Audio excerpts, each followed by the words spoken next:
Again friends, this is Mansi Goswami from the bioscience arena. आज हम एक नया चैप्टर शुरू करने वाले हैं क्लास 10th का लाइफ प्रोसेस। लाइफ प्रोसेस एक ये बायोलॉजी का चैप्टर है, फर्स्ट चैप्टर है बायोलॉजी का, जिसमें कि हम बेसिक कॉन्सेप्ट्स जानेंगे। लिविंग और नॉन लिविंग में क्या डिफरेंस होता है, कैसे हम डिफरेंशिएट कर सकते हैं। इसी के साथ हम कैसे पता कर सकते हैं कि ये चीज़ लिविंग है तो इसमें क्या क्या प्रोसेस होते हैं, यानी कि जो लिविंग ऑर्गेनिज्म होते हैं उनमें क्या क्या असेंशियल प्रोसेस होते हैं उनकी बॉडी में, जिससे कि हम कह सकते हैं कि हाँ वो लिविंग ऑर्गेनिज्म है।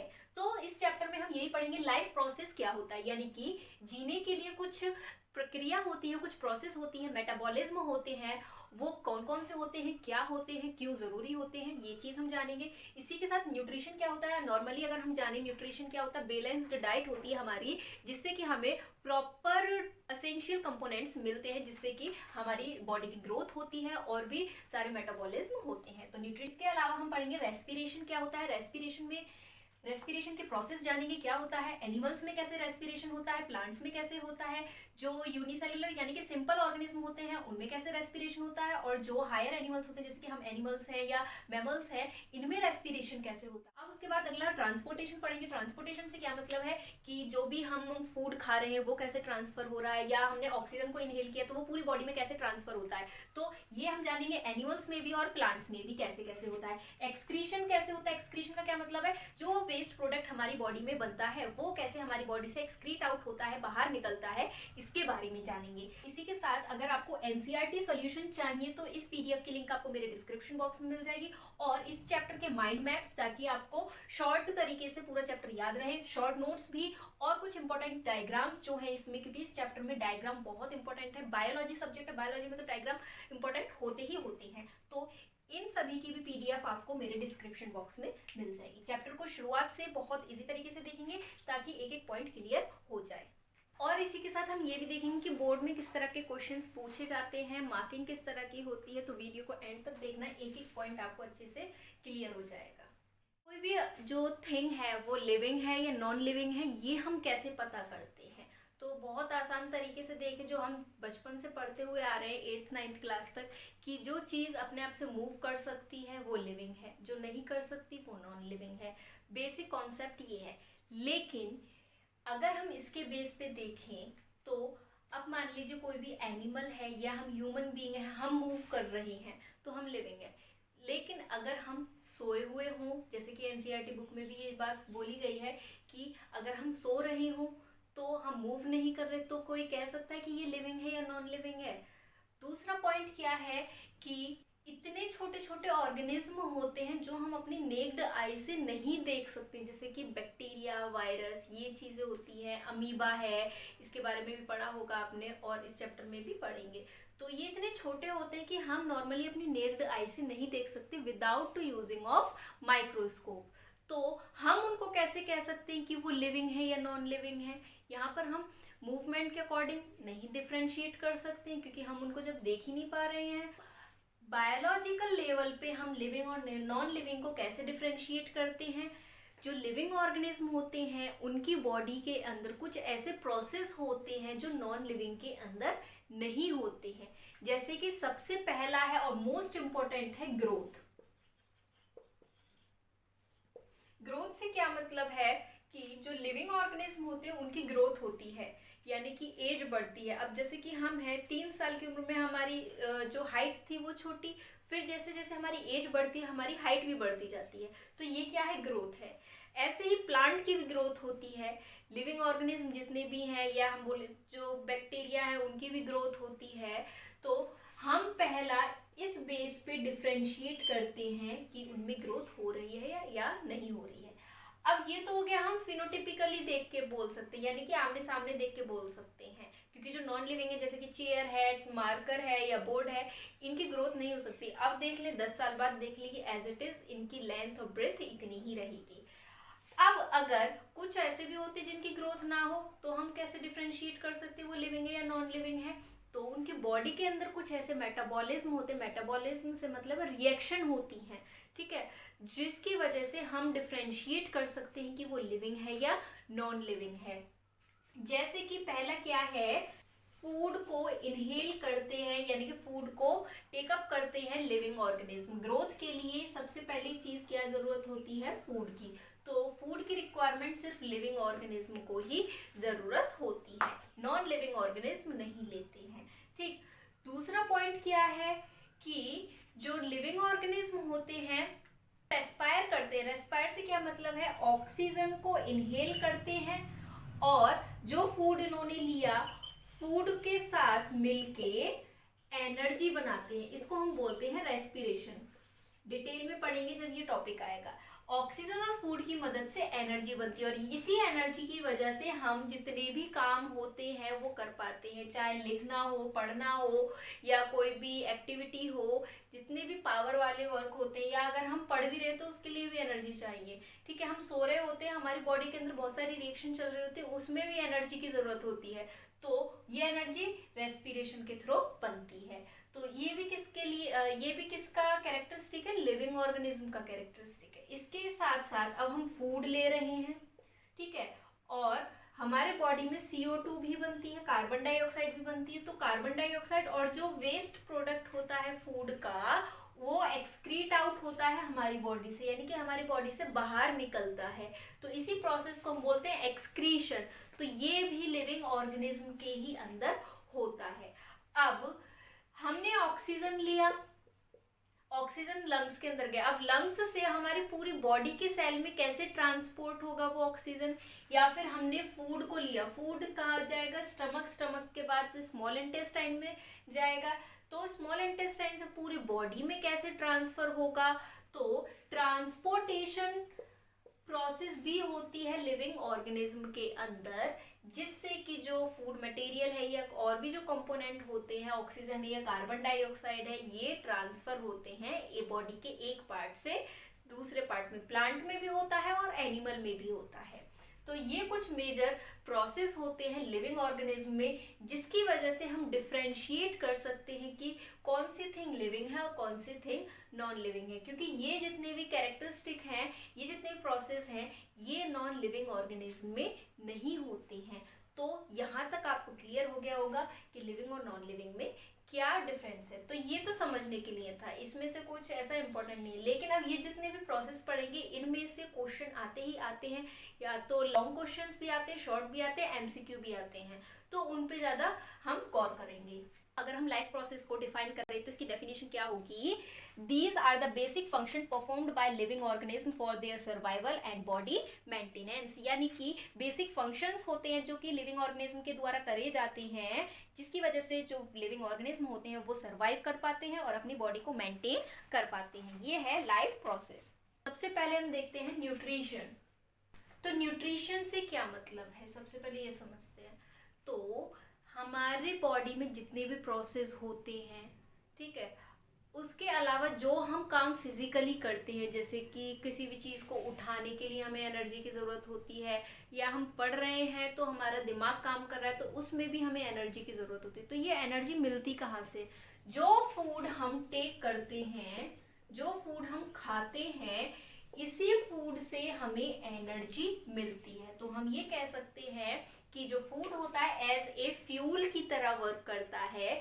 जैसे कि कोई भी जो बाइक है वो काम कब करेगी, जब हम उसमें पेट्रोल डालेंगे, पेट्रोल से उसको एनर्जी मिलेगी तब वो काम करेगी। ऐसे ही हमारी बॉडी कब काम करेगी, जब हम फूड देंगे उसको, फूड यानी कि फ्यूल देंगे उसको, तब उसके बाद हमारी बॉडी काम करना शुरू करती है। तो फूड वर्क करता है as a fuel for our body, हमारी बॉडी के लिए। तो फूड जो होता है, फूड एक ऑर्गेनिक सब्सटेंस होता है जिसमें कि इम्पोर्टेंट न्यूट्रिशनल वैल्यू प्रेजेंट होती हैं जो हमारी बॉडी के लिए ज़रूरत होती है। तो कौन कौन सी न्यूट्रिशनल वैल्यू होती है, कार्बोहाइड्रेट, कार्बोहाइड्रेट है, विटामिन्स प्रेजेंट होते हैं, फैट प्रेजेंट होता है और मिनरल्स प्रेजेंट होते हैं, प्रोटीन प्रेजेंट होती है।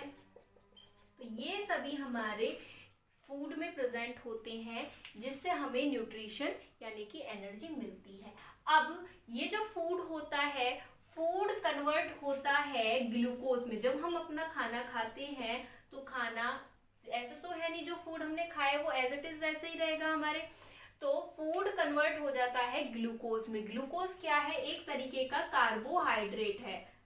ग्लूकोज एक कार्बोहाइड्रेट है, सिंपल फॉर्म है कार्बोहाइड्रेट की, जिसको हम शुगर भी बोल देते हैं। अगर आपको पता हो, जब बॉडी में कमजोरी हो जाती है तो डॉक्टर ग्लूकोज की बोतल चढ़ाता है। क्यों? क्योंकि फूड उस टाइम पे क्या होता है, जब हमारी बॉडी वीक होती है तो हम फूड अच्छे से ले नहीं पाते हैं, ठीक है। तो उस केस में क्या होता है कि हमें एनर्जी की जरूरत होती है, और वो एनर्जी किससे मिलेगी? ग्लूकोज से। अब ग्लूकोज तो जब हम फूड ही नहीं खा रहे तो ग्लूकोज बनना बंद हो जाएगा। तो इस केस में क्या होता है, डॉक्टर हमें ग्लूकोज की बोतल चढ़ाते हैं, जिससे हमें इंस्टेंट एनर्जी मिल जाती है। तो हम बोलें कि जो एनर्जी का सोर्स है वो क्या है? एनर्जी का सोर्स मेजर होता है कार्बोहाइड्रेट। कार्बोहाइड्रेट से हमें एनर्जी मिलती है। अब उसके अलावा विटामिन, फैट, मिनरल्स, प्रोटीन, ये भी बहुत असेंशियल होते हैं हमारी बॉडी के लिए, हमारी बॉडी मेंटेनेंस के लिए। इनका भी अपना सेपरेट फंक्शन होता है। अगर हम न्यूट्रिशन को डिफाइन करें, कैसे करेंगे? Nutrition is a process of intake of nutrition like carbohydrate, fat, protein, minerals, vitamin and water by an organism as well as the utilization of these nutrition by the organism। तो इसको हम बोलते हैं living organism है। अपना food कैसे लेते हैं, कैसे टेकअप करते हैं, इस बेस पे न्यूट्रिशन को दो पार्ट में डिवाइड किया गया है। पहला है ऑटोट्रॉफिक न्यूट्रिशन और दूसरा है हेट्रोट्रॉफिक न्यूट्रिशन।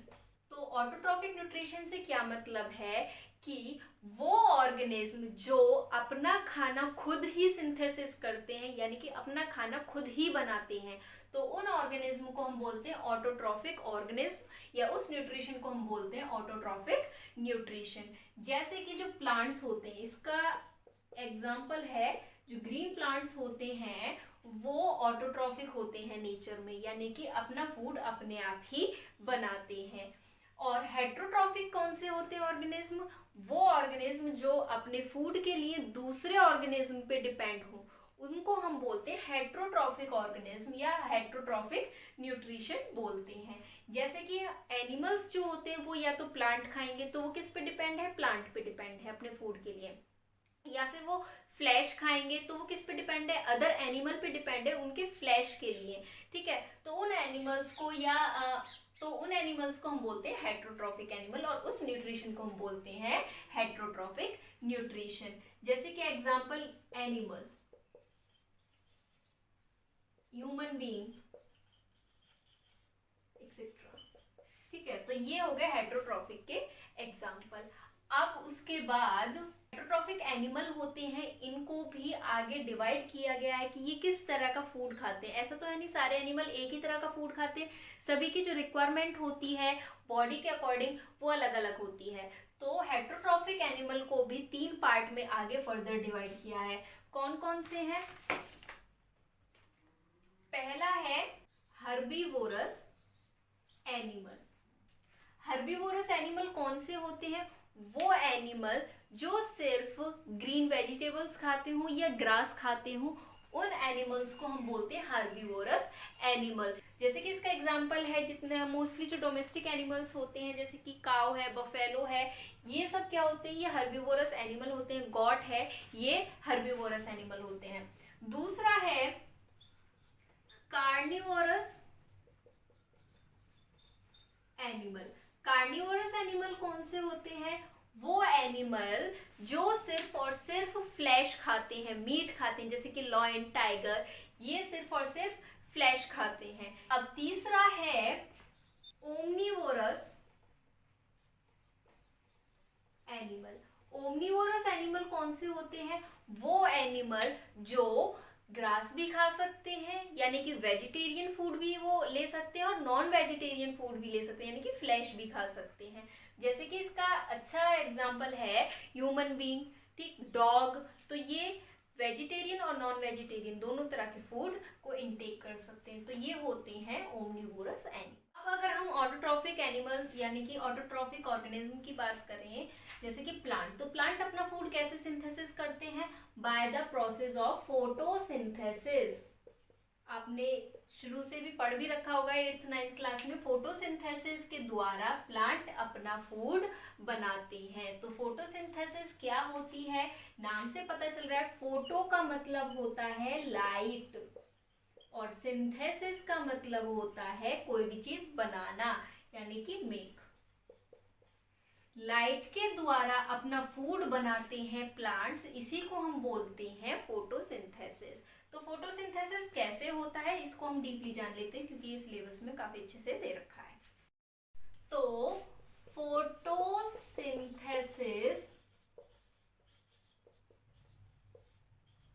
में मेजरली हमें क्या क्या चीज चाहिए होते हैं एज ए रॉ मटेरियल? हमें चाहिए होता है वाटर, हमें से मतलब प्लांट को, ठीक है, वाटर चाहिए होता है, कार्बन डाइऑक्साइड, तो ऐसे रॉ मटेरियल ये चाहिए होते हैं। वाटर जो हम सॉइल में देते हैं प्लांट को, वहां से लेते हैं, यानी कि सॉइल से वाटर लेते हो। कार्बन डाइऑक्साइड एटमॉस्फेयर से इनहेल करते हैं। अब इसी के साथ ये फोटोसिंथेसिस प्रोसेस कहाँ होती है? तो लीव्स होती हैं, ग्रीन लीव्स जो होती हैं हमारी, ग्रीन लीव्स में क्लोरोफिल प्रेजेंट होता है। क्लोरोफिल एक पिगमेंट है जो कि क्लोरोप्लास्ट में प्रेजेंट होता है। क्लोरोप्लास्ट एक सेल ऑर्गेनेल है, यानी कि सेल के अंदर क्लोरोप्लास्ट पाया जाता है। तो क्लोरोफिल में ये प्रोसेस होती है। बहुत इंपॉर्टेंट पॉइंट है, फोटोसिंथेसिस कहाँ होती है? लीव्स में क्लोरोफिल होता है और वहां पर फोटोसिंथेसिस होती है। इसी पिगमेंट की वजह से, ये जो पिगमेंट है इसी की वजह से जो लीव्स का कलर होता है वो ग्रीन कलर होता है। पहली बात यह है कि जरूरी नहीं है जो लीव है वो ग्रीन कलर का ही हो, और भी कलर के होते हैं, येलो पिंक कलर के भी हमने लीव्स देखे हैं, ठीक है। तो वो अलग पिगमेंट होते हैं। पिगमेंट वो मॉलिक्यूल होते हैं जिसकी वजह से हमें कोई कलर मिलता है। एनिमल्स में भी प्रेजेंट होते हैं और प्लांट में भी प्रेजेंट होते हैं। जैसे कि एनिमल में मोस्ट कॉमन पिगमेंट जो हम पढ़ते हैं वो हीमोग्लोबिन पढ़ते हैं, जिसकी वजह से जो हमारा ब्लड होता है वो रेड कलर का होता है। तो अब पॉइंट पे ही आ जाते हैं। क्लोरोफिल में फोटोसिंथेसिस होता है, बहुत इंपॉर्टेंट है याद रखने के लिए। फोटोसिंथेसिस में होता क्या है ये देख लेते हैं। फोटोसिंथेसिस मेजरली 3 स्टेप का प्रोसेस होता है। जो मेन स्टेप होते हैं वो 3 स्टेप होते हैं। सबसे पहला स्टेप कौन सा होता है? Absorption of light. पहला स्टेप क्या है? एब्जॉर्प्शन, लाइट एब्जॉर्ब की जाती है, यानी कि जो हमारा लीफ है और यहाँ पर सन, तो सन से जो लाइट रेज आती है, ये लाइट रेज, ये जो लीफ होती है ये एब्जॉर्ब करती है। और ये जो लाइट एब्जॉर्ब करता है ये कौन करता है? क्लोरोफिल करता है। क्लोरोफिल सनलाइट को एब्जॉर्ब करेगा। अब दूसरा स्टेप क्या होगा? ये जो लाइट है, लाइट एनर्जी है ये, तो लाइट एनर्जी अब चेंज हो जाएगी किसमें? केमिकल एनर्जी में। लाइट एनर्जी केमिकल एनर्जी में चेंज हो जाएगी, और जिसकी वजह से क्या होगा कि जो H2O है, सॉइल से H2O प्रोवाइड कराया जाता है, H2O यानी कि वाटर।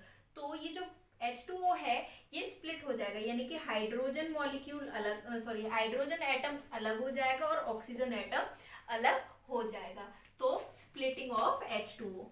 अब उसके बाद क्या होगा कि थर्ड स्टेप होगा। थर्ड स्टेप में क्या, एटमॉस्फेयर से जो प्लांट होता है क्या लेता है? CO2 लेता है, यानी कि कार्बन डाइऑक्साइड लेता है। तो ये जो कार्बन डाइऑक्साइड है इसका होगा रिडक्शन। रिडक्शन का क्या मतलब होता है?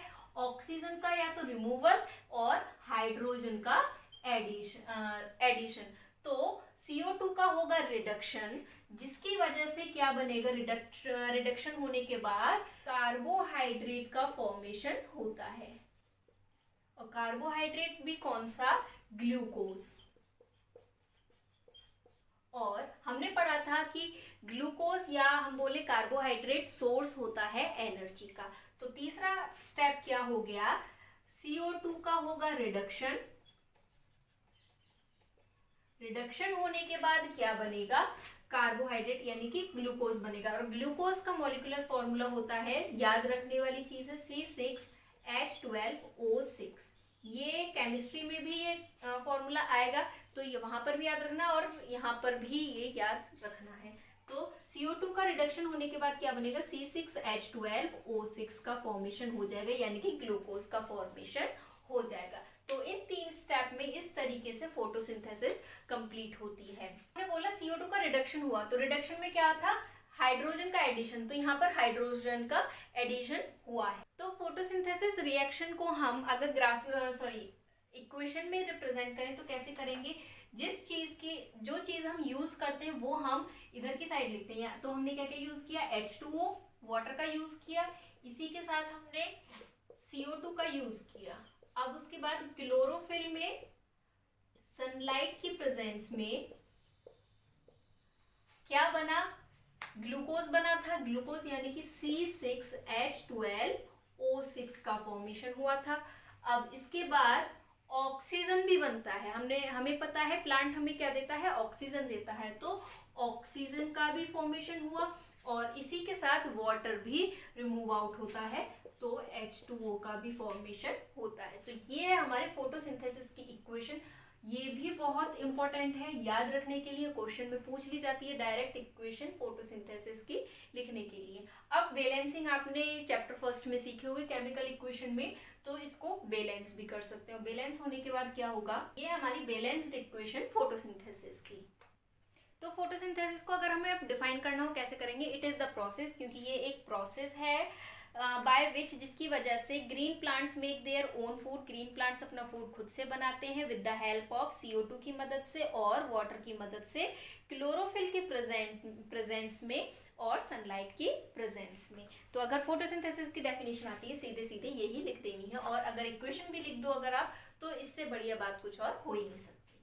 अब उसके बाद क्या होता है कि ये जो हमारा ग्लूकोज बना है, ग्लूकोज कहाँ बना, लीव्स में बना, और अब ये लीव्स से पूरे प्लांट के पार्ट में पहुंचा दिया जाता है, जितने भी मतलब रूट से लेके शूट तक सब में ये ग्लूकोज पहुंचा दिया जाता है। अब अगर एक्स्ट्रा ग्लूकोज बनता है तो वो ग्लूकोज स्टार्च की फॉर्म में स्टोर हो जाता है लीव्स में ही।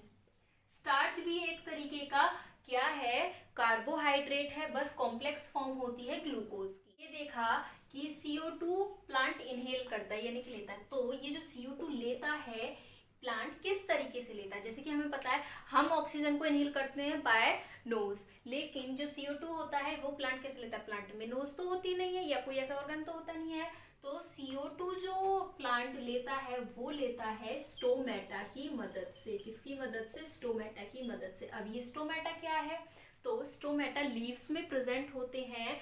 हमारी लीव्स होती है, लीव्स में बहुत छोटे छोटे टिनी होल्स होते हैं, ये जो होल्स होते हैं इन्हीं को हम बोलते हैं स्टोमेटा। जब CO2 एटमॉस्फेयर से लीव्स के अंदर एंटर करती है, और लीव्स के अंदर कैसे एंटर करेगी, स्टोमेटा की मदद से करती है। अब ये जो स्टोमेटा होता है इसका स्ट्रक्चर कुछ इस तरीके का होता है, स्टोमेटा इस तरीके का होता है, ये हमारी लीव सरफेस होती है, लीव सरफेस पे काफी छोटे छोटे स्टोमेटा प्रेजेंट होते हैं। तो अब ये स्टोमेटा में ये जो पोर्स आपको दिख रहे हैं ये होता है क्लोरोप्लास्ट, क्लोरोप्लास्ट जिसमें कि क्लोरोफिल पिगमेंट प्रेजेंट होता है जहां पर फोटोसिंथेसिस होती है, तो फोटोसिंथेसिस यहाँ होती है। अब उसके बाद ये जो दो आपको दिख रहे हैं इनको हम बोलते हैं गार्ड सेल, ये है हमारा स्टोमा। स्टोमेटा होता है लीव्स में दो फॉर्म में प्रेजेंट होता है, एक तो ओपन फॉर्म में जो कि इसमें आपको दिख रहा है ये ओपन स्टोमेटा है, ठीक है। क्लोज्ड फॉर्म में किस तरीके का होगा, ये है क्लोज स्टोमेटा। जो स्टोमेटा होती है CO2 के साथ साथ वाटर को भी कैरी करती हैं, तो जैसे ही अगर लीव्स में वाटर आता है या जो पानी होगा वो स्टोमेटा के अंदर आएगा, तो क्या होगा, ये जो स्टोमेटा होता है ये स्वेल हो जाता है, स्वेल यानी कि फूल जाता है और ओपन हो जाता है। लेकिन अगर स्टोमेटा में से पानी निकलता है तो इस केस में क्या होगा, ये श्रिंक हो जाएगा और स्टोमेटा क्लोज हो जाएगा। वाटर एंटर करेगा तो ये ओपन हो जाएगा, स्वेल हो जाएगा क्योंकि, और अगर वाटर इसमें से निकलेगा तो ये श्रिंक हो जाएगा और ये क्लोज फॉर्म में हो जाएगा। अगर हम CO2 की बात करें कब एंटर करेगा, तो जब हमारे प्लांट को CO2 की जरूरत नहीं होगी। CO2 की कब जरूरत नहीं होगी, जब फोटोसिंथेसिस नहीं होगा। तो जब हमारे प्लांट को CO2 की जरूरत नहीं होगी तो उस केस में क्या होगा, हमारा स्टोमेटा बंद होता है। जब हमें किसी चीज की जरूरत ही नहीं तो हम अपनी गेट बंद कर लेंगे ताकि एंट्री ना हो पाए, और अगर हमें CO2 की जरूरत होगी तो उस केस में स्टोमेटा ओपन होगा ताकि एंटर कर पाए CO2 एटमॉस्फेयर से लीव्स में। तो जब CO2 की जरूरत होगी स्टोमेटा ओपन होगा, CO2 की जरूरत नहीं होगी तो स्टोमेटा क्लोज होगा। और दूसरा पॉइंट क्या, वाटर जब एंटर करेगा तब भी स्वेल अप हो जाएगा, और जब वो वाटर लूज करेगा तो जो हमारा स्टोमेटा है वो श्रिंक हो जाएगा और क्लोज हो जाएगा। इसी के साथ साथ जो ऑक्सीजन का फॉर्मेशन होता है हमारा, वो भी ट्रांसपोर्ट किसके थ्रू होता है, यानी कि लीव्स से एटमॉस्फेयर में कैसे जाता है, स्टोमेटा के थ्रू ही ट्रांसपोर्टेशन होता है, किसमें, प्लांट्स में। अब इसी के साथ आपने देखा होगा जो छोटे प्लांट्स होते हैं जनरली, उनकी जो स्टेम होती है ये भी ग्रीन कलर की होती है ना। तो इसका क्या मतलब है, ग्रीन कलर की है तो उसमें स्टोमेटा प्रेजेंट है, क्लोरोप्लास्ट भी प्रेजेंट है। तो जो ग्रीन स्टेम होती है उनमें भी फोटोसिंथेसिस होती है, क्योंकि उसमें क्लोरोफिल पिगमेंट प्रेजेंट होता है, जिसकी वजह से वो लाइट को एब्जॉर्ब कर सकता है। हम कह सकते हैं गैस का जो एक्सचेंज होता है प्लांट्स में वो किसकी वजह से होता है, कौन करता है, स्टोमेटा करता है। 1 मार्क्स के अकॉर्डिंग काफी इंपॉर्टेंट है, या फिर अगर 2 मार्क्स में भी आ जाता है कि फंक्शन लिखो स्टोमेटा का, तो गैस एक्सचेंज करने में स्टोमेटा हेल्प करता है। ये बहुत इंपॉर्टेंट पॉइंट और काफी टाइम्स पूछा भी गया है हमारे बोर्ड एग्जाम में। हमारी जो लीव्स होती हैं वो 2 तरह की देखी होंगी हमने जनरली, एक होती है ब्रॉड लीव और एक होती है नैरो लीव। तो जो ब्रॉड लीव होती है उसमें जो स्टोमेटा होता है लोअर पार्ट में सबसे ज्यादा प्रेजेंट होता है, स्टोमेटा होता दोनों साइड है लेकिन लोअर पार्ट में ज्यादा प्रेजेंट होता है। लेकिन जो हमारी नैरो लीव्स होती हैं उसमें अपर और लोअर दोनों साइड इक्वल अमाउंट में स्टोमेटा प्रेजेंट। इसके अलावा फोटोसिंथेसिस के लिए हमें ये सारी चीजें तो चाहिए ही होती है। एनसीईआरटी में एक और पॉइंट मेंशन किया हुआ है पेज नंबर 97 पे लास्ट पैराग्राफ में, कि इसी के साथ साथ हमें और भी न्यूट्रिएंट्स की जरूरत होती है, यानी कि प्लांट्स को और भी न्यूट्रिएंट्स की जरूरत होती है, जैसे कि नाइट्रोजन है, फॉस्फोरस है और आयरन है। इन सभी की भी जरूरत होती है हमारे प्लांट को फॉर बेटर मेटाबॉलिज्म। तो ये सभी जो न्यूट्रिएंट्स होते हैं या मिनरल्स होते हैं ये प्लांट सॉइल के थ्रू एब्जॉर्ब करता है, या फिर कुछ बैक्टीरिया प्रेजेंट होते हैं हमारे सॉइल में जो इनको एब्जॉर्ब करने में यानी कि प्लांट को टेकअप करने में हेल्प कराते हैं। एनसीईआरटी का अगला टॉपिक है कि how do organism obtain food, यानी कि जो ऑर्गेनिज्म होते हैं लिविंग ऑर्गेनिज्म ये फूड को अपटेक कैसे करते हैं। प्लांट में तो हमने देख लिया कि कैसे होता है, अब जो और भी अदर एनिमल्स हैं उनमें कैसे होता है ये हम देखेंगे। तो जो एनिमल होते हैं जनरली 9th क्लास में भी हमने पढ़ा है, 2 तरह के होते हैं, यूनिसेल्यूलर और मल्टीसेल्यूलर। तो यूनिसेल्यूलर क्या होते हैं, वो ऑर्गेनिज्म जो सिर्फ एक सेल के बने हुए होते हैं उनको हम यूनिसेल्यूलर बोलते हैं। मल्टीसेल्यूलर क्या होते हैं, जो 2 या 2 से ज्यादा सेल के बने हुए होते हैं उनको कहते हैं मल्टीसेल्यूलर। इन दोनों के बारे में अगर आपको अच्छे से डीपली जानना हो इनमें क्या डिफरेंस है तो इसकी अलग मैंने वीडियो बना रखी है, तो उस वीडियो की लिंक आपको मेरे डिस्क्रिप्शन बॉक्स में मिल जाएगी, वहां देख लेना। तो ये बताने का क्या मोटिव है, हम इसमें यूनिसेल्युलर मल्टीसेल्युलर दोनों में ही देखेंगे कि न्यूट्रिशन कैसे होता है। इसको हम सिंपल ऑर्गेनिज्म भी कह सकते हैं क्योंकि सिंपल होता है, सिर्फ एक सेल का बना हुआ होता है। तो इसमें हम किसका देखेंगे, अमीबा का देखेंगे। अमीबा में न्यूट्रिशन कैसे होता है जो कि बहुत इंपॉर्टेंट है, काफी टाइम इसका डायग्राम भी आ चुका है बोर्ड में और इसकी प्रोसेस भी आ चुकी है। इसी के साथ मल्टीसेल्युलर में हम एनिमल्स का देखेंगे। एनिमल में जैसे हम बात कर लेते हैं ह्यूमन की, तो ह्यूमन में कैसे होता है न्यूट्रिशन, यानी कि जो पूरा प्रोसेस है फूड अपटेक का, उसके बाद एनर्जी बनती है यानी कि ग्लूकोज बनता है, फूड एब्जॉर्ब होगा, ये सब कैसे कैसे होगा ये हम देखते हैं। सबसे पहले हम अमीबा के बारे में जानते हैं, हमें कैसे होगा पूरा कंप्लीट न्यूट्रिशन ये हम देखते हैं।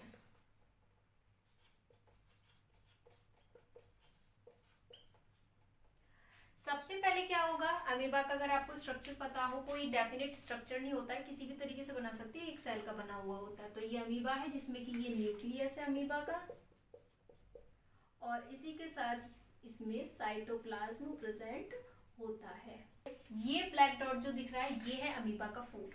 सबसे पहले क्या होगा, इंजेशन प्रोसेस में क्या होगा, जैसे ही फूड अमीबा के पास आता है तो ये कुछ फिंगर लाइक प्रोजेक्शन इस तरीके से बना लेता है, इनको हम बोलते हैं सूडोपोडिया। तो सूडोपोडिया बन जाता है इस तरीके से कुछ, जिसकी वजह से क्या होगा, ये फूड को एंगल्फ कर लेता है यानी कि अपने अंदर कर लेता है। पहला स्टेप होगा ये। अब उसके बाद सेकंड स्टेप क्या होता है, डाइजेशन। डाइजेशन में क्या होगा, ये जो फूड होगा, ये फूड एक वैक्यूल के अंदर चला जाएगा। जो खाली स्पेस होता है हमारे सेल के अंदर उसको हम बोलते हैं वैक्यूल। तो वैक्यूल के अंदर फूड चला जाएगा, वहां पर होगा डाइजेशन। डाइजेशन में क्या होगा कि कंप्लीटली ये स्मॉल पार्टिकल में कन्वर्ट हो जाएगा, यानी कि ये लार्ज पार्टिकल से स्मॉल पार्टिकल में हो जाएगा। अब उसके बाद क्या होगा, एब्जॉर्प्शन। एब्जॉर्प्शन में क्या होगा कि ये जो फूड स्मॉल पार्टिकल में हो गया है, ये अब जो हमारा सेल है ये कंप्लीटली एब्जॉर्ब कर लेगा अपने फूड को। अब एब्जॉर्ब करने के बाद क्या होगा कि वैक्यूल्स तो गायब हो जाएगा क्योंकि अब इसका काम खत्म हो गया। तो एसिमिलेशन होगा। एसिमिलेशन में क्या होता है कि जो हमारा फूड पार्टिकल है वो अब पूरे सेल में ट्रांसफर कर दिया जाएगा, पूरे सेल में ट्रांसफर हो जाएगा। ब्लैक ब्लैक डॉट जो दिख रहे हैं फूड पार्टिकल है। अब क्योंकि फूड है तो एक्सक्रीशन भी होगा, यानी कि वेस्ट प्रोडक्ट भी निकलेगा जो सेल को जरूरत नहीं होगी। तो उसी प्रोसेस को हम बोलते हैं इजेशन। तो इजेशन में क्या होगा, जो वेस्ट प्रोडक्ट होगा कहीं पर भी अमीबा में कहीं पर भी एक पोर क्रिएट हो जाएगा और वहां से वेस्ट प्रोडक्ट एक्सक्रीट आउट हो जाएगा। तो ये इंपॉर्टेंट प्रोसेस है और ये स्टेप वाइज इसी तरीके से होते हैं। पूछ लिया जाता है कि डायग्राम दे देंगे, डायग्राम को आपको सही से अरेंज करना है, यानी कि स्टेप वाइज अरेंज करना है अमीबा का। ठीक है, इसके बाद ये पॉइंट याद रखना बहुत जरूरी है। सूडोपोडिया, सूडोपोडिया क्या होता है ये पूछ लिया जाता है। और जो इजेशन होता है यानी कि फिंगर लाइक प्रोजेक्शन जो अमीबा में निकलता है ड्यूरिंग डाइजेशन या फिर ड्यूरिंग न्यूट्रिशन, तो वो उसको क्या कहते हैं, सूडोपोडिया कहते हैं। तो ये पॉइंट याद रखना बहुत जरूरी। अब अगर हम पैरामीशियम की भी बात करें तो पैरामीशियम का स्ट्रक्चर अगर आपको आता हो इस तरीके का होता है कुछ। ठीक है, तो इसमें क्या होगा, ये भी यूनिसेल्युलर है, एक ही सेल का बना हुआ होता है। तो इसमें सिर्फ पहले पॉइंट पर अलग होगा क्या, इसमें जो फूड इनटेक हो रहा था सूडोपोडिया की मदद से हो रहा था, और इसमें ये जो हेयरी पार्टिकल होते हैं इनको हम बोलते हैं सीलिया। तो ये जो सीलिया होते हैं फूड जैसे ही यहाँ पर आएगा तो ये इसको अंदर एंगल्फ करने में हेल्प करता है। उसके बाद पूरा प्रोसेस सेम वैसे ही होगा, वैक्यूल्स के अंदर डाइजेशन होगा, देन एब्जॉर्प्शन होगा, एसिमिलेशन होगा और फिर उसके बाद इजेशन हो जाता है। तो सूडोपोडिया में इस तरीके से होता है। न्यूट्रिशन हम देखते हैं ह्यूमन में कैसे होता है। अमीबा तो सिर्फ एक सेल का बना हुआ था तो इतना कॉम्प्लेक्स नहीं था, लेकिन जो ह्यूमन बीइंग होते हैं या जितने भी हायर ऑर्गेनिज्म होते हैं इनमें एक प्रॉपर सिस्टम बना हुआ होता है, जिसकी वजह से जो हमारा न्यूट्रिशन हम फूड ले रहे हैं वो अच्छे से डाइजेस्ट होता है एंड देन उसके बाद पूरी बॉडी में ट्रांसफर होता है। जो हमारी बॉडी में फूड को इनटेक से लेके पूरी बॉडी में ट्रांसफर कराने में यानी कि एब्जॉर्ब कराने में हेल्प करते हैं, उन ऑर्गन को मिला के बनता है हमारा पूरा डाइजेस्टिव सिस्टम। जितने भी प्रोसेस होते हैं हायर ऑर्गेनिज्म में उनके लिए अपना एक सिस्टम होता है, जैसे कि डाइजेशन के लिए डाइजेस्टिव सिस्टम होगा, रेस्पिरेशन के लिए रेस्पिरेटरी सिस्टम अलग होता है, सर्कुलेशन के लिए ब्लड सर्कुलेटरी सिस्टम अलग होता है, एक्सक्रीशन के लिए एक्सक्रीटरी सिस्टम अलग होता है। तो डाइजेस्टिव सिस्टम में क्या क्या इन्वॉल्व होता है, अगर हम शुरू से देखें, सबसे पहले हम फूड इनटेक करते हैं by the helping of mouth, then TOUNGE tongue और टीथ की मदद से फूड को हम मिक्स करते हैं सलाइवा में। सलाइवा नॉर्मली हम जिसको हिंदी में थूक बोल देते हैं, तो इसकी मदद से क्या होता है, फूड क्या मिक्स अच्छे से हो जाता है और स्मॉल पार्टिकल में टूट जाता है। सलाइवा को सलाइवा किस ग्लैंड से निकलता है, सलाइवा निकलता है सलेवरी ग्लैंड से। अब उसके बाद क्या होगा कि जो फूड हमने च्यूइंग कर लिया है उसको हम अंदर एंगल्फ करते हैं by the help of food pipe और इसको हम बोलते हैं ईसोफेगस। ईसोफेगस एक ट्यूब लाइक स्ट्रक्चर होती है हमारे, जिसको हम आम भाषा में खाने की नली भी बोल देते हैं। यहाँ से लेके यानी कि हमारे थ्रोट से लेके स्टमक तक, स्टमक में जाके वो खुलती है, तो उसको हम बोलते हैं ईसोफेगस। अब उसके बाद क्या होगा, जो ईसोफेगस होते हैं हमारे स्टमक में खुलती है, तो स्टमक भी इन्वॉल्व होता है हमारे डाइजेस्टिव सिस्टम में। इसी के साथ लिवर, पैनक्रियास, इनका क्या काम होता है, ये कुछ एंजाइम्स को सीक्रेट करते हैं जो कि हमारे फूड को डाइजेस्ट करने में हेल्प करते हैं। ये भी हम देखेंगे कैसे कैसे।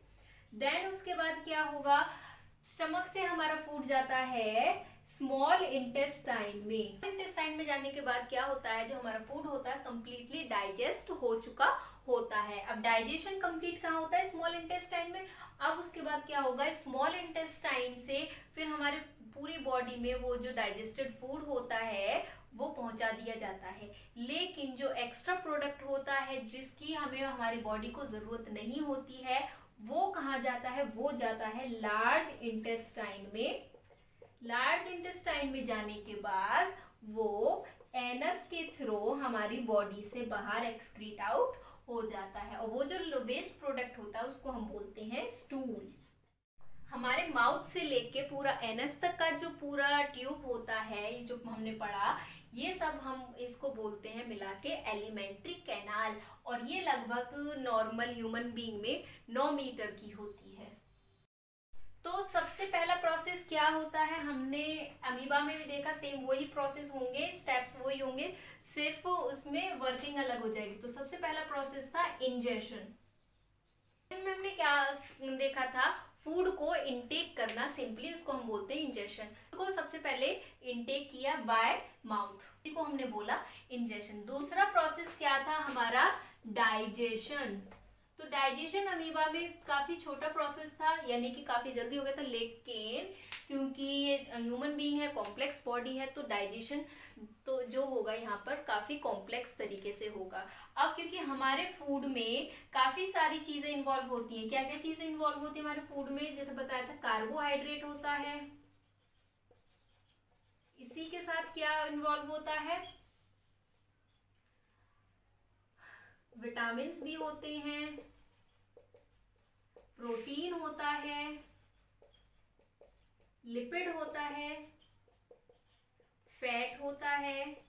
तो ये सभी हमारे फूड में इन्वॉल्व होते हैं। तो क्या होगा, ये लार्ज पार्टिकल में प्रेजेंट होते हैं। तो डाइजेशन में क्या होता है, इन्हीं पार्टिकल्स को तोड़ने को हम बोलते हैं डाइजेशन, यानी कि लार्ज पार्टिकल को स्मॉल पार्टिकल में तोड़ना is known as digestion. Digestion होता है हमारे माउथ से ही शुरू हो जाता है। सबसे पहले क्या होगा, जैसे ही हम फूड को इनटेक करते हैं, हमारे टंग, टीथ की मदद से हम फूड को छोटे पार्टिकल में कर लेते हैं। अब उसके बाद क्या होगा, सलेवरी ग्लैंड जो होती है, इसमें से सलाइवा सीक्रेट होता है, जिसे जो कि वाटरी सब्सटेंस होता है, जिसे हम, तो सलाइवा सीक्रेट होता है। ये सलाइवा का बहुत इंपॉर्टेंट रोल होता है।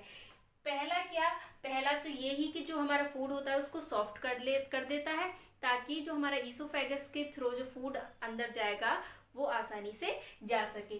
दूसरा मेन इंपॉर्टेंट रोल क्या होता है, और जो पूछ लिया जाता है सलाइवा का फंक्शन, वो ये है कि सलाइवा में एक तरीके का एंजाइम प्रेजेंट होता है, उस एंजाइम को हम बोलते हैं एमाइलेज।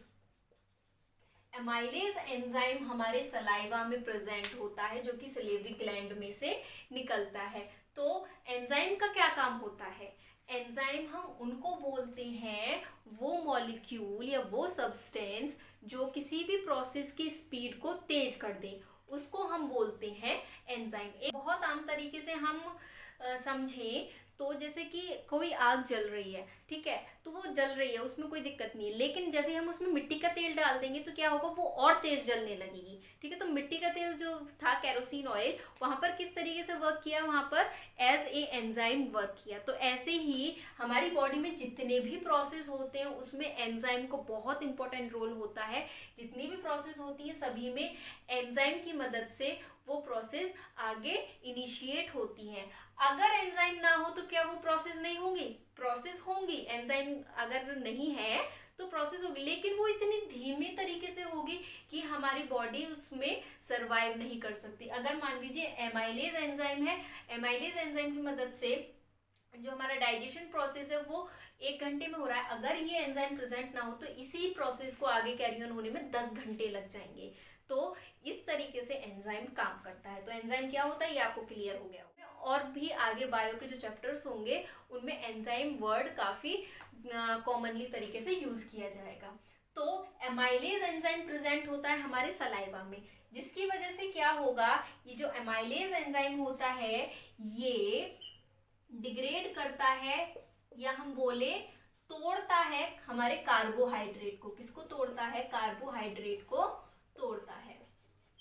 जो हमारे फूड में कार्बोहाइड्रेट प्रेजेंट होता है उस कार्बोहाइड्रेट को एमाइलेज एंजाइम डिग्रेड करना शुरू कर देता है। कंप्लीटली डाइजेस्ट नहीं करता है लेकिन डाइजेशन शुरू कर देता है। तो ये एक इम्पोर्टेंट फंक्शन पूछा जाता है एमाइलेज का। अब उसके बाद क्या होगा? अब जो हमारा थोड़ा सा अनडाइजेस्टेड फूड था, कंप्लीटली डाइजेस्ट नहीं हुआ है, तो हमारे माउथ से वो फूड अब स्टमक में जाएगा। किसके द्वारा? ईसोफेगस यानी कि फूड पाइप के द्वारा जाएगा। अब जो हमारा फूड पाइप होता है यानी कि ईसोफेगस जो होता है कुछ इस तरीके से बना हुआ होता है कि ये कॉन्ट्रैक्ट करता है, यानी कि ये फूड पाइप और ये इस तरीके से कॉन्ट्रैक्ट करता है ताकि जो हमारा फूड है, अनडाइजेस्टेड फूड, वो आसानी से नीचे जा सके। तो ये जो मूवमेंट होती है हमारे ईसोफेगस की, इसको हम बोलते हैं पेरिस्टाल्टिक मूवमेंट। क्या बोलते हैं? पेरिस्टाल्टिक मूवमेंट, जो कि हमारे ईसोफेगस में होती है। जस्ट ये नॉलेज के लिए बताया है।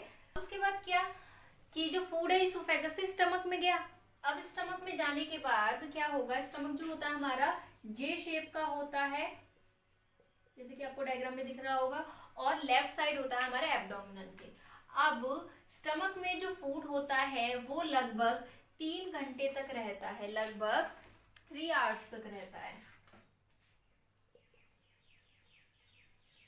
अब इन 3 घंटे में क्या होता है? हमारे स्टमक में जो फूड है, जो हमारा स्टमक की वॉल्स होती हैं, वो गैस्ट्रिक जूस को सीक्रेट करती हैं। गैस्ट्रिक जूस क्या होता है? सबसे पहले हमने एमाइलेज पढ़ा था, उसके बाद गैस्ट्रिक जूस। तो गैस्ट्रिक जूस में क्या क्या इन्वॉल्व होता है? इसमें होता है HCl यानी कि हाइड्रोक्लोरिक एसिड, और म्यूकस, तीसरा पेप्सिन। तो जो हमारा स्टमक होता है, स्टमक की जो वॉल होती है, वॉल में से गैस्ट्रिक जूस का सीक्रेशन होता है। सीक्रेशन का मतलब निकलता है। और गैस्ट्रिक जूस में क्या क्या चीज इन्वॉल्व होती है? हाइड्रोक्लोरिक एसिड, म्यूकस और पेप्सिन एंजाइम इन्वॉल्व होती है। अब ये डाइजेस्ट करता है या फिर ब्रेक करता है हमारा प्रोटीन को। जो हमारे फूड में प्रोटीन था उसका डाइजेशन शुरू कर देता है कौन? Pepsin enzyme. जैसे कि एमाइलेज कार्बोहाइड्रेट को करता है। तो कार्बोहाइड्रेट का डाइजेशन कहाँ शुरू हुआ? हमारे माउथ में शुरू हुआ। और प्रोटीन का डाइजेशन कहाँ शुरू हुआ? हमारे स्टमक में शुरू हुआ, क्योंकि स्टमक में पेप्सिन एंजाइम होता है। अब ये जो पेप्सिन एंजाइम होता है ये कब एक्टिव होता है? एक्टिव का मतलब ये कब वर्क करता है? जब एसिडिक फॉर्म में ही ये वर्क करता है। और ये जो एसिडिक होता है नेचर, ये कौन प्रोवाइड कराता है? HCl ही प्रोवाइड कराएगा। हाइड्रोक्लोरिक एसिड है ये। तो HCl का एक काम होता है कि गैस्ट्रिक जूस का जो नेचर है वो एसिडिक रखता है, जिसकी वजह से पेप्सिन अपना काम कर सकता है। तो दूसरा फंक्शन क्या होता है कि जो हमारे स्टमक में अगर फूड के साथ काफ़ी अनवांटेड थिंग्स भी आ जाते हैं, जैसे कि बैक्टीरिया है या फिर कुछ भी वेस्ट पार्टिकल है, तो उसको डाइजेस्ट करने में या उनको किल करने में हेल्प करता है। और म्यूकस का क्या काम होता है? म्यूकस एक लेयर होती है हमारे स्टमक में, या स्टमक के इनर वॉल पे लेयर होती है। जैसे कि हमें पता है जो हाइड्रोक्लोरिक एसिड होता है वो स्ट्रॉन्गेस्ट एसिड होता है। तो अगर HCl का अमाउंट ज़्यादा हो जाता है तो वो हमारे स्टमक को डैमेज कर सकता है, स्टमक की वॉल को डैमेज कर सकता है। तो HCl की एक्टिविटी से बचाने के लिए हमारे स्टमक को म्यूकस लेयर हेल्प करती है, यानी कि म्यूकस, या हम आसान भाषा में बोले म्यूकस का मेन वर्क होता है HCl से हमारे स्टमक को प्रोटेक्ट कराना। इन केस अगर हमारा म्यूकस खराब हो जाता है स्टमक का, या म्यूकस अच्छे से वर्क नहीं करता, तो क्या होगा? HCl का अमाउंट तो बढ़ेगा, जिसकी वजह से क्या होगा? हमारे स्टमक में हम कह सकते हैं इरोजन होगा, या हम बोले कि हमारे स्टमक की वॉल डैमेज होनी शुरू हो जाएंगी, जिससे क्या होता है? अल्सर हो जाता है हमारे स्टमक में, या हम बोले पेट में जो छाले पड़ जाते हैं। वो क्यों? क्योंकि हमारा म्यूकस अच्छे से वर्क नहीं करता है। अब इन 3 घंटों में हमारे स्टमक में ये काम हो चुका होता है। अब क्या होगा? जो स्टमक में फूड था अब वो ट्रांसफर होता है कहाँ? स्मॉल इंटेस्टाइन में ट्रांसफर हो जाता है। स्मॉल इंटेस्टाइन होता है, ये एलिमेंट्री कैनाल का सबसे बड़ा पार्ट होता है, लगभग 6.5 मीटर का होता है किसी भी एक एडल्ट मैन की अगर हम बात करें तो ये सबसे बड़ा पार्ट है। तो हम इसको स्मॉल इंटेस्टाइन क्यों बोलते हैं? क्योंकि ये काफ़ी नैरो होता है और हमारे एलिमेंट्री कैनाल में ये काफ़ी कंजेस्टेड फॉर्म में होता है इस तरीके से, और जो लार्ज इंटेस्टाइन होती है ये इसके ऊपर इस तरीके से प्रेजेंट होती है। तो इसलिए हम इसको लार्ज इंटेस्टाइन कहते हैं और इसको स्मॉल इंटेस्टाइन कहते हैं। स्मॉल इंटेस्टाइन कम एरिया कवर करता है इसलिए। इसी के साथ साथ एक पॉइंट बहुत इंपॉर्टेंट है, याद करने वाली, जनरली पूछा भी जाता है, जो कार्निवोरस एनिमल होते हैं इनकी जो स्मॉल इंटेस्टाइन होती है वो होती है छोटी, लेकिन जो हर्बीवोरस एनिमल होते हैं इनकी स्मॉल इंटेस्टाइन कार्निवोरस के अकॉर्डिंग बड़ी होती है। तो ऐसा क्यों होता है? सबसे पहले जो हमारे हर्बीवोरस एनिमल होते हैं ये खाते हैं ग्रास। ग्रास में ग्रास की जो ग्रास भी सेल से बनी हुई होती है, प्लांट है तो सेल से बनी हुई है। तो हमें पता है जो प्लांट सेल होती है 9th क्लास में पढ़ा था, उसके ऊपर सेल वॉल प्रेजेंट होती है, और ये सेल वॉल किसकी बनी हुई होती है? सेल्यूलोज की बनी हुई होती है। ये टर्म याद रखना बहुत ज़रूरी है। सेल वॉल जो होती है वो प्लांट की किससे बनी हुई होती है? सेल्यूलोज से बनी हुई होती है। अब ये जो सेल्यूलोज, अब क्योंकि हर्बीवोरस एनिमल जो होते हैं प्लांट को खाते हैं तो सेल्यूलोज को भी खाते हैं, तो सेल्यूलोज एक तरीके का कार्बोहाइड्रेट होता है। तो जो सेल्यूलोज होता है इसको डाइजेस्ट आसानी से नहीं करा जा सकता, जिसकी वजह से जो स्मॉल इंटेस्टाइन होती है हर्बीवोरस एनिमल की लार्ज होती है, ताकि वो सेल्यूलोज को आसानी से डाइजेस्ट कर सकें। अब जो कार्निवोरस होते हैं ये खाते हैं फ्लैश, यानी कि मांस खाते हैं, तो फ्लैश को आसानी से डाइजेस्ट किया जा सकता है इन कंपैरिजन टू सेल्यूलोज। तो इसीलिए जो कार्निवोरस होते हैं उनकी स्मॉल इंटेस्टाइन छोटी होती है as compare to herbivorous animals. तो ये मेन रीजन होता है। इसमें से ये एमसीक्यू या फिर एज ए क्वेश्चन बन के आ जाता है कि कार्निवोरस और हर्बीवोरस की स्मॉल इंटेस्टाइन में डिफरेंशिएट, यानी कि जो डिफरेंस होता है वो ऐसा क्यों होता है। उसके बाद स्मॉल इंटेस्टाइन में हमारा फूड जाएगा। स्मॉल इंटेस्टाइन में जाने के बाद क्या होगा? कंप्लीट डाइजेशन हो जाता है। जो भी हमने फूड खाया है उसका कंप्लीट डाइजेशन कहाँ होता है? स्मॉल इंटेस्टाइन में जाके होता है। अब स्मॉल इंटेस्टाइन में लिवर, बाइल, अब स्मॉल इंटेस्टाइन में जो लिवर और पैनक्रियाज होते हैं इनमें से कुछ एंजाइम निकलते हैं, वो एंजाइम स्मॉल इंटेस्टाइन में जाके कंप्लीट डाइजेशन कराते हैं। जैसे कि लिवर में से निकलता है बाइल जूस और पैनक्रियाज में से निकलता है पैनक्रियाटिक जूस।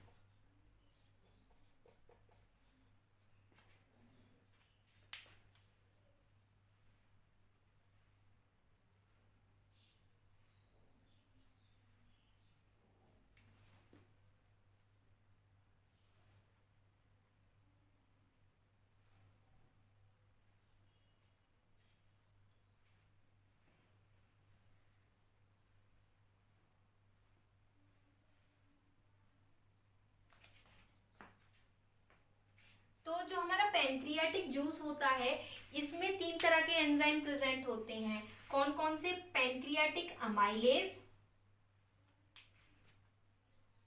कौन कौन से? पैनक्रियाटिक अमाइलेज,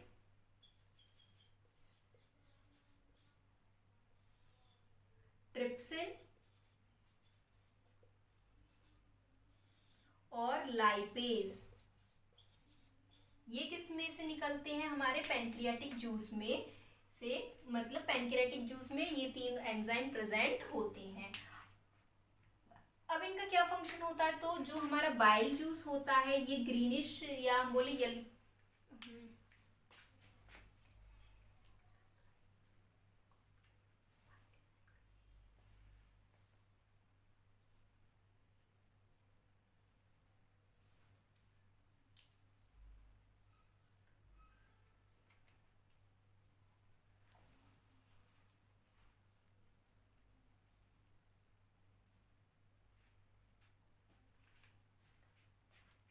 तो जो हमारा बाइल जूस होता है इसका क्या फंक्शन होता है? सबसे पहले जो बाइल जूस होता है ये ग्रीनिश येलो लिक्विड होता है जो कि एल्कलाइन होता है नेचर में। ये भी पॉइंट याद रखने वाला है, बाइल जूस एल्कलाइन होता है नेचर में, जिसकी वजह से इसके दो मेन फंक्शन होते हैं। क्या होता है, सबसे पहले बाइल जूस जो होता है, जो हमारा फूड स्टमक में से आया HCl से ट्रीट कराया गया तो एसिडिक होगा वो फूड, तो एसिडिक को वो एल्कलाइन में कर देता है कौन, बाइल जूस। दूसरा मेन फंक्शन क्या होता है कि बाइल जूस जो हमारे फूड में लिपिड या फैट प्रेजेंट होती है उसका डाइजेशन करता है, और उसका डाइजेशन करने के बाद स्मॉल ग्लोब्यूल्स बना देता है। ये दो मेन फंक्शन होते हैं बाइल जूस के। अब ये जो बाइल जूस होता है लिवर में से तो निकलता है, लेकिन ये स्टोर कहाँ पर होता है, स्टोर से मतलब कहाँ पर ये रहता है, ये हमारे गॉल ब्लैडर में होता है, जिसको हम आम भाषा में पित्त की थैली बोल देते हैं। ठीक है, तो अब क्योंकि बाइल जूस का मेन वर्क क्या है, फैट को डाइजेस्ट करना, तो इन केस जब स्टोन हो जाता है हमारे गॉल ब्लैडर में तो क्या होता है, जो गॉल ब्लैडर होता है उसको रिमूव आउट कर दिया जाता है हमारे बॉडी में से। तो उस पेशेंट को क्या कहा जाता है कि ज़्यादा ऑयली खाना वो नहीं खा सकते, क्योंकि वो डाइजेस्ट नहीं कर सकते। क्यों, क्योंकि ऑयली फूड में क्या होता है, फैट होता है, और फैट होता है, और फैट को डाइजेस्ट करने के लिए हमें बाइल जूस चाहिए, और बाइल जूस को स्टोर करने के लिए हमें गॉल ब्लैडर चाहिए जो कि हमारी बॉडी से रिमूव आउट हो चुका होता है। तो इसीलिए पेशेंट को रिकमेंड किया जाता है कि वो ज़्यादा ऑयली फूड ना खाए। अब उसके बाद जो पेनक्रियाटिक जूस होता है जो कि पेनक्रियाज में से आइसोलेट होता है, ये इसमें 3 तरह के एंजाइम प्रेजेंट होते हैं। सबसे पहला है पेनक्रियाटिक अमाइलेज, तो यहाँ जो सलाइवा में से निकल रहा था ये था सलाइवरी अमाइलेज, और ये पेनक्रियाज में से निकल रहा है तो पेनक्रियाटिक अमाइलेज। तो पेनक्रियाटिक अमाइलेज सेम फंक्शन होगा, जो कार्बोहाइड्रेट यहाँ पर अभी कंप्लीटली डाइजेस्ट नहीं हुआ था वो यहाँ पर आकर कंप्लीट डाइजेस्ट हो जाएगा। उसके बाद जो ट्रिप्सिन होता है, ट्रिप्सिन एंजाइम प्रोटीन को डाइजेस्ट करता है। पहले प्रोटीन का डाइजेशन स्टमक में हुआ, किसकी मदद से, पेप्सिन की मदद से। उसके बाद ट्रिप्सिन का डाइजेशन कहाँ होगा, स्मॉल इंटेस्टाइन होगा, सॉरी प्रोटीन का डाइजेशन कहाँ होगा, स्मॉल इंटेस्टाइन में होगा by the help of trypsin enzyme. And then lipase enzyme क्या करता है, जो लिपिड होता है लिपिड को डाइजेस्ट करने में हेल्प करता है। तो इस तरीके से कंप्लीट डाइजेशन हो जाता है हमारा फूड का। लेते हैं पूरी डाइजेशन की, जिसमें कि पार्ट्स ऑफ एलिमेंट्री कैनाल हमें दे रखी कि जो हमारा फूड है वो किस किस पार्ट से होके जाएगा। बाद नेम ऑफ ग्लैंड, यानी कि किस ग्लैंड में से कौन सा एंजाइम सीक्रेट होगा। उसके बाद क्या सबस्ट्रेट होगा, जो हम फूड खा रहे हो कार्बोहाइड्रेट होगा या फिर लिपिड होगा या फैट होगा, तो वो सबस्ट्रेट यहाँ लिखे हुए। उसके बाद ये किस में डाइजेस्ट होंगे ये लिखा हुआ है। तो सबसे पहले हमारा फूड जो होता है बक्कल कैविटी में होता है, ठीक है, यानी कि माउथ में होता है, जिसमें कि सलेवरी ग्लैंड से कौन सा एंजाइम निकलता है, सलेवरी अमाइलेज सीक्रेट निकल होता है। अब ये जो अमाइलेज है ये किसको डाइजेशन में हेल्प कराता है, स्टार्च, स्टार्च यानी कि कार्बोहाइड्रेट। अब स्टार्च का डाइजेशन किस में हो जाता है, यानी कि स्टार्च किस में टूट जाता है, मेल्टोज में टूट जाता है। स्टार्च, मेल्टोज, ग्लूकोज ये सभी कार्बोहाइड्रेट होते हैं। कॉम्प्लेक्स फॉर्म होती है स्टार्च कार्बोहाइड्रेट की, और मेल्टोज इसकी सिंपल फॉर्म होती है, और ग्लूकोज और भी सिंपल फॉर्म होती है। उसके बाद फूड हमारा ईसोफेगस के थ्रू स्टमक में आएगा। स्टमक में आने के बाद गैस्ट्रिक ग्लैंड होती है हमारी स्टमक की वॉल्स पे, ठीक, तो वहां से 3 चीजें सीक्रेट होती हैं, HCl, पेप्सिन और म्यूकस। HCl और म्यूकस एंजाइम नहीं है, लेकिन इनके भी फंक्शन पूछे जाते हैं एग्जाम में। तो HCl का क्या फंक्शन होता है, पहले भी बताया कि एसिडिक नेचर प्रोवाइड कराता है हमारे फूड को। दूसरा क्या काम होता है, क्योंकि ये एसिडिक होता है जिसकी वजह से तभी हमारा जो पेप्सिन होता है वो एक्टिव हो पाता है। अगर HCl नहीं होगा तो पेप्सिन हमारा एक्टिव नहीं होगा। दूसरा पेप्सिन का क्या काम होता है, ये है प्रोटीन को तोड़ने में या डाइजेस्ट करने में हेल्प करता है। और इसके बाद किस में डाइजेस्ट कर देता है, यानी कि किस में तोड़ देता है, पेप्टोन्स में तोड़ देता है, प्रोटीन की सिंपल फॉर्म होती है। अब उसके बाद जो म्यूकस का मेन फंक्शन होता है, ये HCl से प्रोटेक्ट करता है हमारे स्टमक की वॉल्स को, जिसकी वजह से जो एसिडिक अमाउंट है वो कम हो जाता है। इससे रिलेटेड एक क्वेश्चन भी बोला हुआ है NCERT में पेज नंबर 100 पे, कि have often heard adult complaining about acidity, यानी कि मोस्टली क्या होता है कि जो एडल्ट्स होते हैं, अब तो बच्चों में भी काफ़ी नॉर्मल तरीके से देखा गया है कि एसिडिटी की प्रॉब्लम। तो ये क्यों होती है? सिंपल सा फंडा है, वो मैं बता देती हूँ। जब हमारे स्टमक में HCl का अमाउंट इंक्रीज हो जाता है तो क्या होगा, ये जो HCl होगा लिक्विड होता है, हमारे वॉल पे जाके स्ट्राइक करना शुरू कर देता है, यानी कि टकराना शुरू कर देता है। तो जिसकी वजह से क्या होगा, हमारे स्टमक की वॉल्स में इरोजन होगा और जलन होगी। तो इस वजह से एसिडिटी की प्रॉब्लम होती है। इस केस में हम क्या करते हैं, HCl के अमाउंट को कम करने के लिए हम इनो पीते हैं नॉर्मली। तो इनो बेसिक होता है, एल्कलाइन होता है नेचर में, तो HCl का अमाउंट वो कम कर देता है।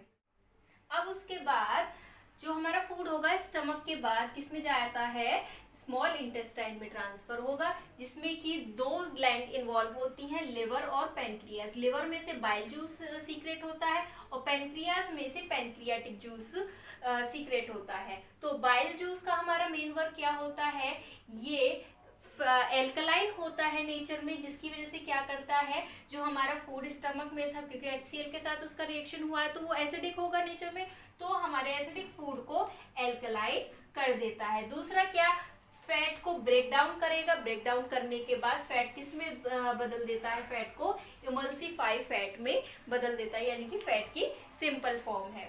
अब उसके बाद पैनक्रियाज में से पैनक्रियाटिक जूस निकलता है। इस पैनक्रियाटिक जूस में मैंने बताया 3 चीजें इन्वॉल्व होती है, लाइपेज, ट्रिप्सिन और एमाइलेज। ये 3 तरह के एंजाइम इन्वॉल्व होते हैं। बाइल जूस हमारा एंजाइम नहीं होता है, ठीक है।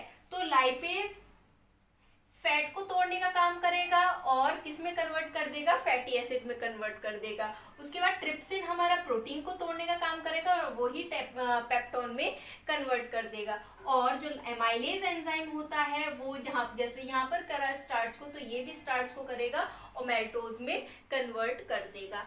ये दोनों एमाइलेज के नाम हम अलग अलग लेते हैं। इसको हम बोलते हैं सिलेवरी एमाइलेज, क्योंकि ये सिलेवरी ग्लैंड में से सीक्रेट हुआ है, और इसको हम बोलते हैं पैनक्रियाटिक अमाइलेज, क्योंकि ये पैनक्रियाज में से सीक्रेट आउट हुआ। तो ये एंजाइम इन्वॉल्व होते हैं। काफी इंपॉर्टेंट टेबल है ये।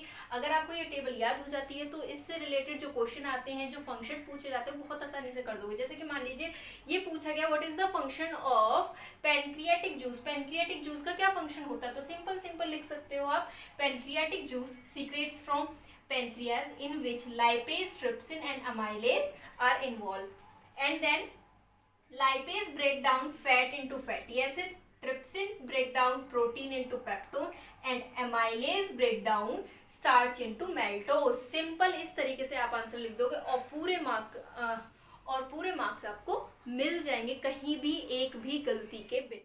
तो इसी से रिलेटेड एक क्वेश्चन 2020 में आया हुआ है, state the role played by the following in the process of digestion. Enzyme trypsin का पूछा है और दूसरा एंजाइम लाइपेज का पूछा गया है। तो इसको आप सिंपल भाषा में लिख सकते हैं। तो ये जो ब्लड वेसल्स होती हैं, इनमें होती हैं ब्लड। अब है विली में ब्लड वेसल्स होती हैं। फूड हमारा यहाँ पर होगा, कोई भी जो फूड होगा, जैसे मान लीजिए स्मॉल इंटेस्टाइन डाइजेस्टेड फूड यहाँ होगा, तो ये जो हमारा फूड होगा ये विली ये एब्जॉर्ब कर लेंगी और ब्लड वेसल में ट्रांसफर कर लेती हैं, और ये फिर ये जो हमारा डाइजेस्टेड फूड होता है ये ब्लड में डिसॉल्व हो जाता है।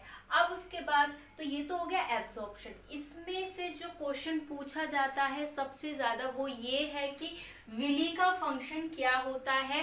पहले इस तरीके से पूछ सकते हैं, या फिर कि जो विली होती है वो फूड को एब्जॉर्ब कैसे करती है। तो सिंपल इसका फंक्शन क्या होता है, presence of villi gives inner wall of small intestine large surface area. जो स्मॉल इंटेस्टाइन होता है उसकी इनर सरफेस जो होती है उसको एक लार्ज एरिया प्रोवाइड करा देती है, जिसकी वजह से क्या होता है, जो हमारा फूड होता है वो एब्जॉर्ब हो जाता है आसानी से, किसमें, ब्लड में, bye the helping of blood vessels.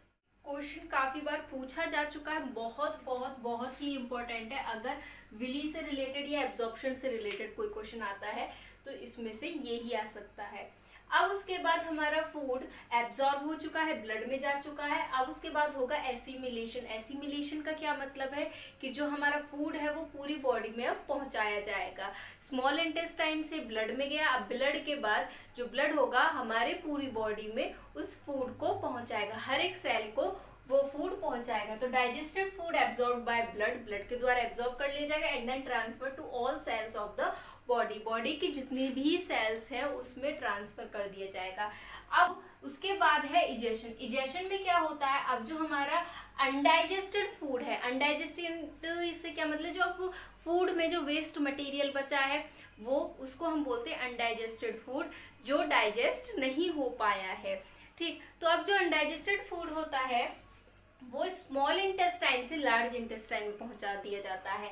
अब लार्ज इंटेस्टाइन में undigested food transfer to the large intestine में पहुंचाने के बाद एंड देन स्टोर्ड। अब वो जो अनडाइजेस्टेड फूड होता है वो रेक्टम में जाकर स्टोर हो जाता है। लेकिन इससे पहले क्या होता है, जब हमारा food undigested food large intestine में होता है तो उस फूड में जितना भी वाटर होता है वो सब एब्जॉर्ब कर लिया जाता है लार्ज इंटेस्टाइन के थ्रू, और फिर वो जो वाटर है हमारी पूरी बॉडी में सर्कुलेट कर दिया जाता है। रीजन यही होता है कि जो ह्यूमन का या एनिमल का स्टूल होता है वो सेमी सॉलिड होता है, बिल्कुल लिक्विड नहीं होता, सेमी सॉलिड होता है, या हम बोले सॉलिड होता है। अब ये जो हमारा स्टूल होगा ये रेक्टम में जाकर स्टोर हो जाता है। रेक्टम में स्टोर होने के बाद हमारी बॉडी से एक्सक्रीट आउट कर दिया जाता है bye the helping of anus. Anus के थ्रू जो स्टूल होता है उसको बाहर एक्सक्रीट आउट कर दिया जाता है। तो ये कंप्लीट डाइजेशन होता है ह्यूमन बॉडी के अंदर। किस तरीके से होता है ये है, इसमें से काफी सारे क्वेश्चन आते हैं, और ये मैंने पॉइंट्स बता दी कि कौन कौन से पॉइंट्स पढ़ने ही पढ़ने हैं, उसमें से आते ही आते हैं। वैसे तो एनसीईआरटी बिल्कुल अच्छे से याद होनी चाहिए, इसलिए मैं एनसीईआरटी बेस्ड ही करा रही हूँ। एनसीईआरटी के क्वेश्चंस भी आपको डिस्क्रिप्शन बॉक्स में मिल जाएंगे उनके आंसर्स के साथ, तो कहीं आपको दिक्कत नहीं आएगी। मैं कोशिश कर रही हूँ कि एक एक पॉइंट आपका क्लियर हो जाए, ताकि अगर आप एनसीईआरटी बुक खोल के बैठो तो आपको कहीं से कहीं तक दिक्कत ना आए। कंप्लीट डाइजेशन हो गया फूड का। अब उसके बाद नेक्स्ट स्टेप क्या होता है, जैसे कि अमीबा में भी देखा, एब्जॉर्प्शन। अब हमारा जो डाइजेस्टेड फूड होगा वो स्मॉल इंटेस्टाइन में होगा। अब स्मॉल इंटेस्टाइन में ही हमारा एब्जॉर्प्शन होता है, occurs in small intestine by the help of villi. Villi क्या होती है, अब जो हमारा स्मॉल इंटेस्टाइन होता है उसका इनर सरफेस जो होता है वहां पर फिंगर लाइक प्रोजेक्शंस होती हैं, जिनको हम विली कहते हैं। जैसे हमारे ये स्मॉल इंटेस्टाइन है तो इस तरीके से विलीज प्रेजेंट होती हैं, कुछ ये फिंगर लाइक प्रोजेक्शन की तरह पूरे स्मॉल इंटेस्टाइन में इस तरीके से ये फैली हुई होती हैं। अब ये जो विली होती है इनमें होते हैं ब्लड वेसल्स। पेज नंबर 100 पे दे रखा है मोर टू नो। इसमें क्या डेंटल कैरीज के बारे में बताया है, यानी कि जो हमारे टीथ होते हैं उसके बारे में बताया है। तो टीथ के काफी सारे लेयर होते हैं। सबसे ऊपर वाला जो लेयर होता है उसको हम बोलते हैं इनेमल। बहुत हार्डेस्ट पार्ट होता है, इवन बोन से भी ज्यादा हार्ड होता है। उसके बाद दूसरा पार्ट होता है हमारा डेंटाइन, जो कि बोन की तरह ही होता है लेकिन इनेमल से हार्ड नहीं होता है। अब डेंटाइन के नीचे प्रेजेंट होता है पल्प कैविटी। जो पल्प कैविटी होती है इसमें नर्व्स और ब्लड वेसल्स प्रेजेंट होती हैं। अब उसके बाद गम्स प्रेजेंट होते हैं जिनको हम मसूड़े भी बोल देते हैं। ठीक, तो ये स्ट्रक्चर होता है हमारे टीथ का। अब क्या होता है, डेंटल कैरीज कैसे होती है, यानी कि हमारे टीथ से रिलेटेड प्रॉब्लम किस तरीके से होती है। जब हम कोई भी फूड खाते हैं, स्पेशली मीठा, जैसे कि स्वीट है, टॉफी है, इस तरीके से हम कोई भी चीज़ खाते हैं तो क्या होता है, हमारे माउथ में जो माइक्रो ऑर्गेनिज्म होते हैं, कुछ माइक्रो ऑर्गेनिज्म प्रेजेंट होते हैं, तो ये क्या करते हैं, इस स्वीट के साथ रिएक्ट करते हैं, यानी कि स्वीट पे वर्क करते हैं और इस स्वीट को एसिड में कन्वर्ट कर देते हैं। अब क्या होगा, हमारे माउथ का जो पीएच होता है वो बहुत कम हो जाता है।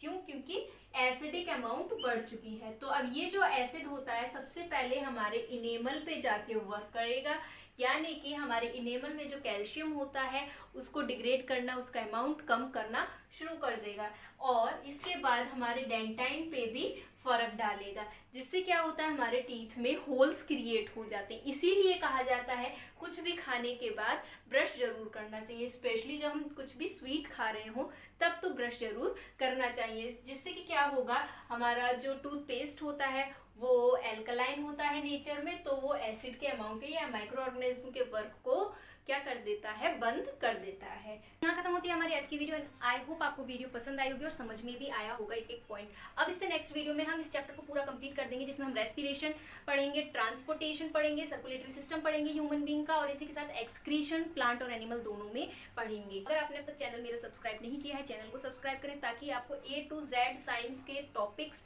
With previous year question with NCERT exercise A to Z आपको टाइम टू टाइम मिल सके।